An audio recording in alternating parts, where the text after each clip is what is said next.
तो देखिए, इसी बीच बड़ी जानकारी हम दर्शकों को दे देते हैं सुमित।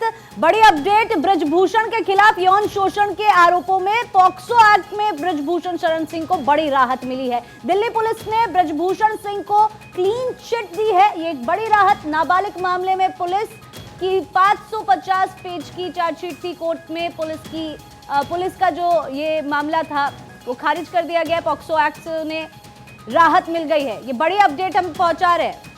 सुमित लगातार हमारे साथ जुड़े हुए हैं। सुमित, जिस तरह से आपने बोला, एक तरफ जहां ब्रजभूषण को राहत मिली है, दूसरी ओर अब देखना होगा अगली सुनवाई में क्या होता है। 1100 पन्नों की यहां पर चार्जशीट फाइल हो चुकी है। इसके बेसिस पर अभी फिलहाल मुश्किलें उनके लिए बढ़ती हुई नजर आ रही है या कम होती हुई? देखिए, फिलहाल तो बड़ी राहत है, क्योंकि देखिए पॉक्सो एक्ट में तुरंत गिरफ्तारी का प्रावधान है और यहाँ दिल्ली पुलिस ने पटियाला हाउस कोर्ट में क्लोजर रिपोर्ट दायर कर दी है। यानी कि मामला यहाँ बंद करने की मांग दिल्ली पुलिस ने पटियाला हाउस कोर्ट से की है।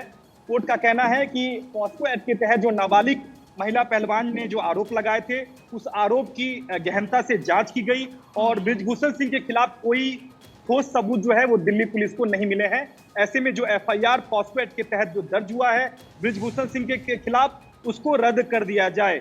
ये closure report Patiala house court में दाखिल की गई है दिल्ली पुलिस की ओर से। वहीं दूसरी तरफ राउजिमनी कोर्ट में चार्जशीट दाखिल की जा रही है।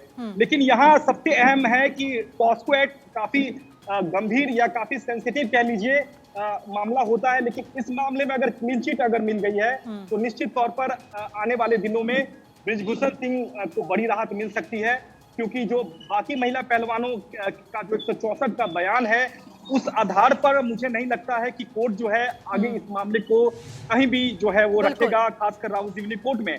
लेकिन ये पटियाला हाउस कोर्ट से एक बड़ी खबर यही है कि पॉक्सो एक्ट के तहत जो तत्काल गिरफ्तारी की मांग विपक्ष कर रहा था, वो कहीं ना कहीं उस पर एक करारा तमाचा यहाँ लगा है दिल्ली पुलिस की जांच में। क्योंकि दिल्ली पुलिस ने सीधे तौर पर कहा है कि हमने जांच की थी, जो नाबालिग महिला पहलवान ने जो आरोप लगाए थे वो आरोप बेबुनियाद हैं, कोई ठोस सबूत ब्रजभूषण सिंह के खिलाफ नहीं मिला है। ऐसे में जो एफआईआर है उसको रद्द कर दिया जाए। 4 जुलाई को इस मामले में सुनवाई होगी, जहां कोर्ट तय करेगा कि क्या ब्रजभूषण सिंह के खिलाफ जो एफआईआर दर्ज हुई थी। बिल्कुल सुमित, 4 जुलाई को इस पूरे मामले में सुनवाई होगी और देखने वाली बात होती है कि क्या कुछ सुनवाई में निकल कर आता है। लेकिन सुमित, बड़ा सवाल यहाँ पर यह खड़ा होता है कि हम देख रहे हैं कई महीनों से मामला लगातार खिंचता चला जा रहा है। कभी पहलवान बैठते हैं प्रोटेस्ट के ऊपर, फिर वापस प्रोटेस्ट ले लेते हैं, फिर बैठते हैं प्रोटेस्ट के ऊपर, फिर वापस ले लेते हैं। तो इस तरीके से कहीं ना कहीं, और ब्रजभूषण शरण सिंह हम देख रहे हैं कि वो दावा कर रहे हैं कि मैं फांसी पर लटकने को तैयार हूं। कोई अगर इतना बड़ा दावा करता है कि अगर मेरे खिलाफ जो आरोप लगाए जा रहे हैं पहलवानों के द्वारा वो सिद्ध होते हैं, सच साबित होते हैं, तो मैं फांसी पर लटकने को तैयार हूं। इसका मतलब कुछ ना कुछ तो ब्रजभूषण का पलड़ा भारी है। वहीं आप पॉक्सो एक्ट के मामले में जिस तरीके से उनको राहत मिली है,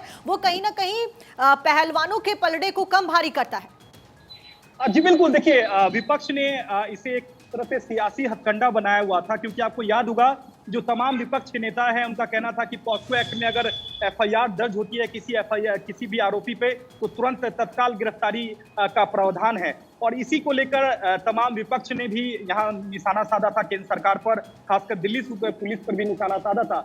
ऐसे में जब दिल्ली पुलिस अब closure report Patiala house court में दाखिल कर चुकी है और ये कह रही है कि इस मामले में दिल्ली पुलिस की ओर से जांच की गई, जो भी आरोप लगाए गए थे वो बेबुनियाद हैं, ठोस सबूत ब्रजभूषण शरण सिंह के खिलाफ कोई भी मिला नहीं है। ऐसे में जो एफआईआर है वो रद्द कर दिया जाए। इसका साफ मतलब है कि एक क्लीन चिट दिल्ली पुलिस की ओर से ब्रजभूषण सिंह को दे दी गई है, खासकर पॉक्सो एक्ट के मामले में। ऐसे में जो एक तरह से राजनीतिक जो गलियारे में जिस तरह से सुगबुगाहट थी इस पूरे मामले को लेकर, उस पर जरूर विराम लग जाएगा। क्योंकि कोर्ट अब 4 जुलाई को इस मामले में तय करेगा कि आखिरकार इस मामले में जो दिल्ली पुलिस मांग कर रही है कि एफआईआर रद्द कर दी जाए, वो एफआईआर रद्द होगी या नहीं, ये 4 जुलाई को कोर्ट अब तय करेगा। वहीं दूसरी तरफ अगर बात करें, जी बिल्कुल सुमित, फिर से आपके साथ कनेक्ट करने की कोशिश करेंगे। बड़ी जानकारी दर्शकों तक पहुंचा रहे हैं। नाबालिग के आरोपों के सबूत नहीं, पुलिस द्वारा ये कहा गया है। बड़ी जानकारी यहां पर आप तक पहुंचा रहे हैं, ये बड़ी अपडेट मिल रही है। बता दें करके फाइनल रिपोर्ट कोर्ट में फाइल करी है, क्योंकि मामला पॉक्सो 1 से है। इस वजह से जज साहब ने पॉक्सो के कोर्ट में के लिए 4 तारीख के लिए फिक्स करके फाइनल रिपोर्ट कोर्ट में फाइल करी है, क्योंकि मामला पॉक्सो 1 से है। इस वजह से जज साहब ने पॉक्सो के कोर्ट में के लिए 4 तारीख के लिए फिक्स कर